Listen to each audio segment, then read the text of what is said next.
de respeto, porque Soledad Acuña piensa que los docentes será lo que deba hacer o será docente, lo que me parece también un despropósito y una falta absoluta de respeto hacia los docentes, ¿no? Sí, me recuerda a los dichos de la grasa militante, también, todo en eso. su momento. Bueno, estamos ya en comunicación con el ministro de Educación, Nicolás Trota, a quien le agradecemos. Antonio y Daniela, aquí en C5N los saludamos. Buenas tardes.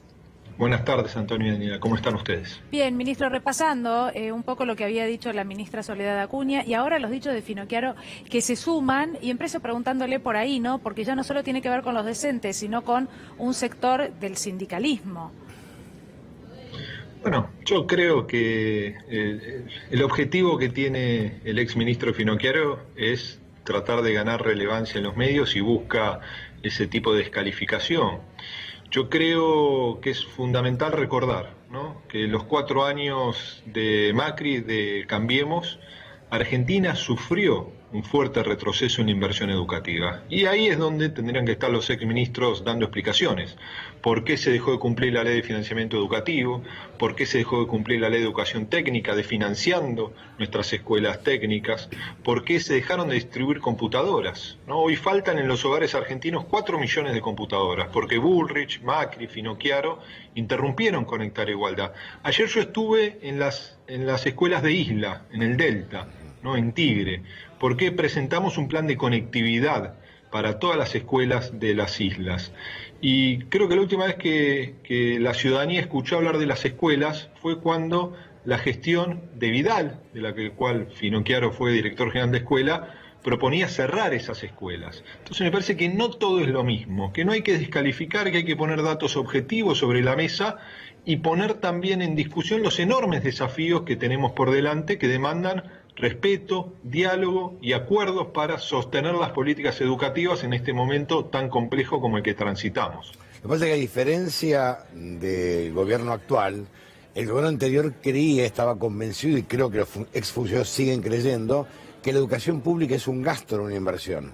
Para ellos el albañil tiene que morir albañil, el hijo de cualquiera tiene que morir en la misma situación que su padre. Ellos no creen en el crecimiento de un país y en el crecimiento a través de la educación.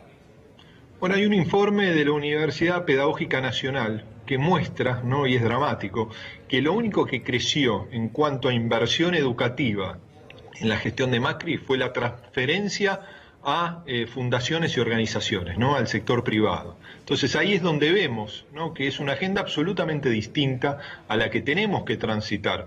Nosotros creemos que es fundamental, ¿no?, construir consensos que implique que puede cambiar un gobierno, pero lo que no debe cambiar es la priorización de la agenda educativa, que es lo que ocurrió en los últimos años. Es ahí donde Finocchiaro, pero no es algo personal, sino es algo que se vincula a lo que es la mirada de esa fuerza política en la educación, deberían estar explicando por qué fueron, ¿no?, cómplices con su silencio de un fuerte proceso de desinversión educativa que transitó la Argentina en esos 4 años, con una caída de 1.3 puntos de inversión sobre el Producto Bruto Interno en educación. Y eso implica menor salario para los docentes, menos formación para nuestros docentes, peor infraestructura, ¿no?, ausencia de computadoras en nuestras escuelas y en los hogares de los chicos. Y también, ¿no?, poner un dato. ¿Se recuerdan que la gestión de Mauricio Macri había prometido 3.000 jardines? Sí. ¿Saben cuántos construyeron? Menos del 4% de lo que se habían comprometido. Bueno, es ahí donde deberían estar dando cuenta de por qué impulsaron esas políticas que implicaron un fuerte retroceso en nuestro país. Además, ministro, la verdad que ha sido un año muy difícil, ¿no?, para los docentes, bueno, para todos en general, pero el sector docente trabajando de manera virtual, con una incertidumbre absoluta respecto de cuándo se podía modificar la situación o el regreso a clases, y la sensación es de que también en medio de esta situación, una crítica tan fuerte es doblemente, digo, dolorosa para los docentes, porque creo que eso es lo que provocó, ¿no?, porque había críticas más allá de la generalización, además respecto de la edad de los docentes, ¿no? Como, bueno, este viejo recurso de hablar de los docentes en la Argentina como, bueno, algo que tiene muchísimo para mejorar, lamentablemente. Y han desempeñado un buen papel, o por lo menos le pregunto, ¿cómo cree que ha sido ese papel de los docentes desde casa, adaptándose a la virtualidad? Yo creo que ha sido un año muy difícil para todos y ha sido un año de mucho compromiso de toda nuestra comunidad educativa de asumir el desafío de seguir educando a la distancia, con la complejidad de una Argentina profundamente injusta. Yo creo que probablemente la ministra de Educación de la ciudad debe estar arrepentida con sus palabras, ¿no? Y que creo que debería exteriorizar no solo unas disculpas, sino también el jefe de gobierno y convocar a los docentes para poder trabajar juntos en la agenda educativa en una ciudad de Buenos Aires que también, si analizamos el presupuesto de los últimos años, todos los años pierde protagonismo la inversión educativa sobre el presupuesto general, ¿no? Y cuando nosotros decimos que los docentes necesitan mejorar su formación, no es una carga individual del docente, es una responsabilidad del Estado, de los estados, ¿no? Y en el caso de la Ciudad de Buenos Aires, creo que parte del problema es la estrategia de confrontación constante que tiene el gobierno de la ciudad con los docentes. Y Unicaba es un ejemplo en ese sentido, una idea que en primera instancia es positiva, pero en vez de convocar a los institutos de formación profesional, a los docentes, a las universidades, para poder construirlo de manera colectiva, fue una herramienta de conflicto innecesario y de ausencia de diálogo. Entonces ahí tenemos que ser conscientes que cualquier transformación positiva en nuestra escuela, que necesita mucho compromiso de la política, ingresa al aula de la mano de los maestros y las maestras. Y eso es el diálogo constante, que no quiere decir que siempre pensemos lo mismo, porque dialogar implica buscar caminos en común, ¿no? Tratar de generar los consensos, ¿no? Llevar ideas, a veces aceptar las ideas de los demás, ¿no? Esa construcción que es lo que necesita nuestra escuela. Lo que pasa, ministro, que es muy complicado dialogar con alguien que más allá de lo que dice porque lo piensa. Entonces es muy difícil entablar un diálogo con alguien que piensa de esa manera, que cree que uno elige ser docente por descarte. Bueno, pero aparte la información, Antonio, que planteó la ministra no es lo que tenemos en el Ministerio de Educación, ¿no? Por supuesto que hay distintas situaciones en lo que es la formación docente, en las características de nuestros maestros y maestras, pero no es real esa información que está planteando, inclusive en cuanto, por ejemplo, a la edad de nuestros maestros y maestras, que más allá no es un disvalor, ¿no? Y el propio origen social de nuestros maestros no es un disvalor. No. Lo que tenemos que trabajar entre todos y todas es en fortalecer la formación y la carrera de nuestros maestros. Ahora, ¿eso cómo se hace? ¿Se hace desfinanciando la escuela? No.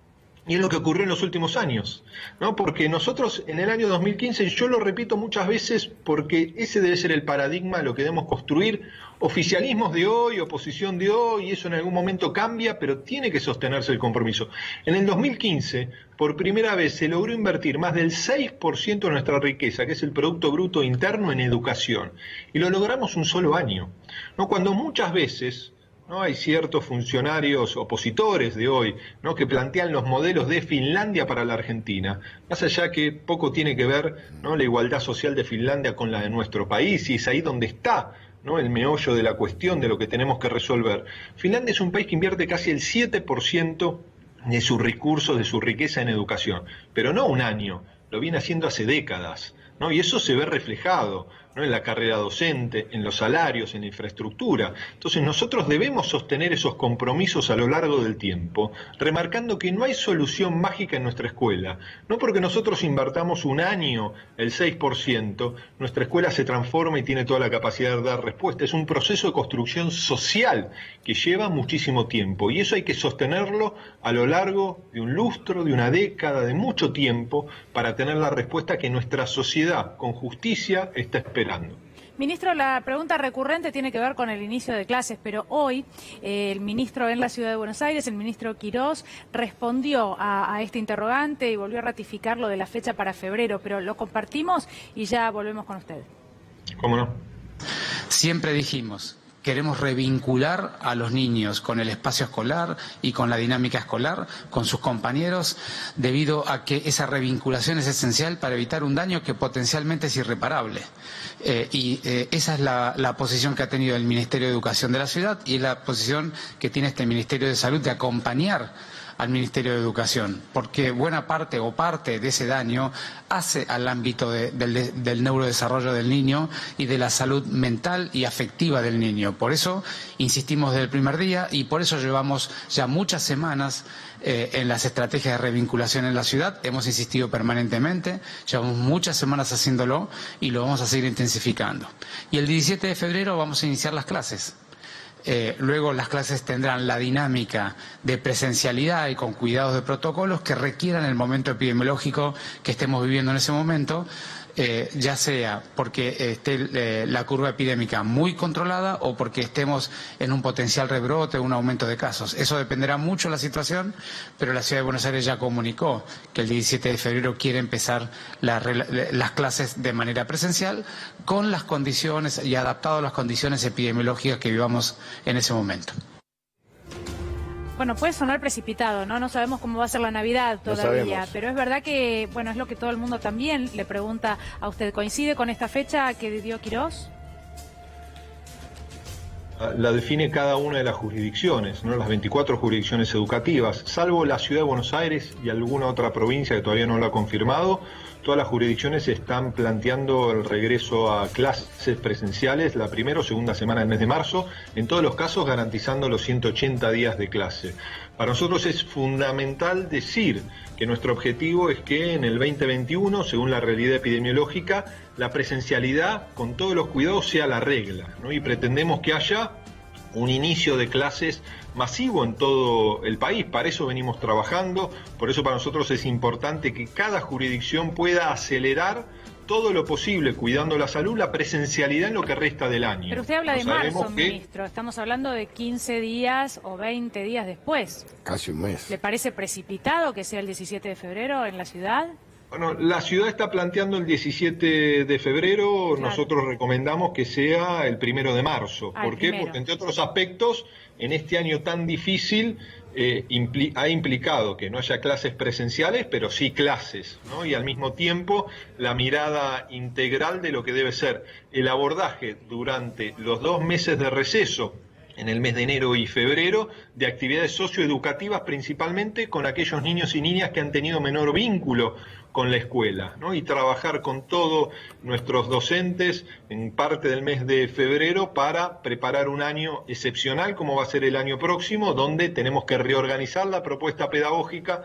Todo lo que nos quedó pendiente en este año excepcional lo vamos a tener que aprender, transitar el año próximo, y es ahí donde tenemos que poner nuestra energía, haciendo eje, por supuesto, en la presencialidad. Claro, no empezar a apurar para sacar una foto, me parece que la clave está ahí, porque si queremos ser los primeros... Sí, y que hay que construir consenso, claro, ¿no? Y muchas veces yo lo he planteado. A mí me parece una equivocación del gobierno de la ciudad establecer una fecha de inicio de clases sin dialogar con la provincia de Buenos Aires. Lo que no quiere decir que el diálogo llegue a buen puerto, porque puede haber miradas distintas. Ahora, sabemos que la ciudad y el Gran Buenos Aires es un territorio integrado, ¿no? Entonces ahí debería haber por lo menos el intento de diálogo. Y la ciudad ni siquiera dialogó, y fue la única jurisdicción que no lo hizo, en el marco del Consejo Federal de Educación. 2 días antes de la reunión, para la cual veníamos trabajando hacía más de 10 días, generando una mirada común en todo el sistema educativo, anunciaron la fecha, yo creo que muy vinculado a la necesidad de ciertos posicionamientos políticos o comunicacionales, en vez de intentar fortalecer una mirada común, que es lo que necesita el sistema educativo en este momento tan complejo. Claro, hay que recordar que los docentes viven en la provincia de Buenos Aires, muchos.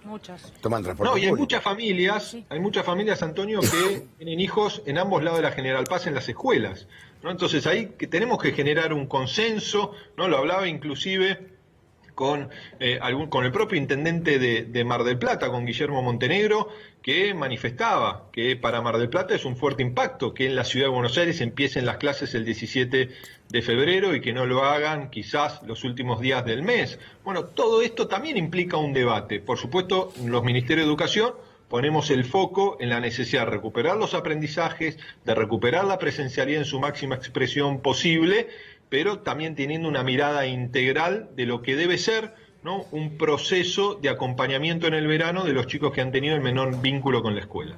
Ministro, más allá de lo agresivo y de la descalificación de los dichos de la ministra y luego del exministro Finocchiaro, de todos modos sí me parece que tratando de buscar o con la mirada hacia adelante después de estas declaraciones, sí podemos convenir que la capacitación de los docentes y sobre todo en estos tiempos donde se suma lo virtual es fundamental y que en la República Argentina tampoco queremos quedarnos atrás y desvalorizarlos. Se trabaja en ver de qué manera, pese al contexto que se viene con mucha incertidumbre, pero de qué manera se puede ayudar, se puede colaborar. ¿Hay un plan para capacitar a los docentes argentinos? Bueno, se están capacitando de manera constante los docentes argentinos. Creo que hay que poner el foco también en lo que es la formación inicial en los institutos de formación docente, que son 1.400 en todo el país, y ahí hay una agenda de trabajo particular. Pero darles un ejemplo. Nosotros estamos en el día de ayer, en el día de hoy, jornadas federales de formación docente. Son más de 40.000 docentes que están participando, utilizando la virtualidad a partir del Instituto Nacional de Formación Docente. Se han capacitado más de 200.000 maestros a lo largo de estos meses, principalmente en el uso de las tecnologías de la información de las comunicaciones y en la educación a distancia, ¿no? Ahí creo que el error de lo que plantea el gobierno de la ciudad, que la formación no es algo que se resuelve por sí mismo, es una responsabilidad de los estados. Entonces, si alguien tiene un cuestionamiento vinculado a la formación docente, la ministra se tiene que mirar a sí misma. Claro. Porque su fuerza política gobierna la ciudad hace 13 años. Entonces es ahí donde nosotros decimos, ¿cómo mejoramos la formación de nuestros docentes? ¿Cómo mejoramos el salario? Que en el caso de la ciudad de Buenos Aires, la ciudad más rica de Argentina, ha perdido año y año, ¿no?, su ubicación en el ranking en cuanto a los mejores salarios de Argentina para nuestros maestros y maestras. Entonces, si tenemos dificultades, lo que tenemos que lograr es mayor articulación y respuesta del Estado para mejorar la formación de nuestros maestros, para mejorar los salarios docentes, y lo decimos en un año tan complejo como este, donde nuestro gobierno ha reinstitucionalizado la paritaria nacional docente como herramienta para debatir con los maestros, no solo salario, condiciones de trabajo, sino también el rumbo que queremos para nuestro sistema educativo, porque es un proceso de fuerte construcción de consensos entre todos y todas. Ministro Nicolás Trota, muchísimas gracias, un gran abrazo, saludos. Bueno, muchas gracias a ustedes. Chao, hasta luego. Bueno, hay novedades sobre las escuchas voladoras. Así es, causa espionaje. Que llegaban a todas partes. Que llegaban a manos. Bueno, sí, salía sí. mucho a correr, mucha gente, Sí. y se las encontraba. No, pero algunas en su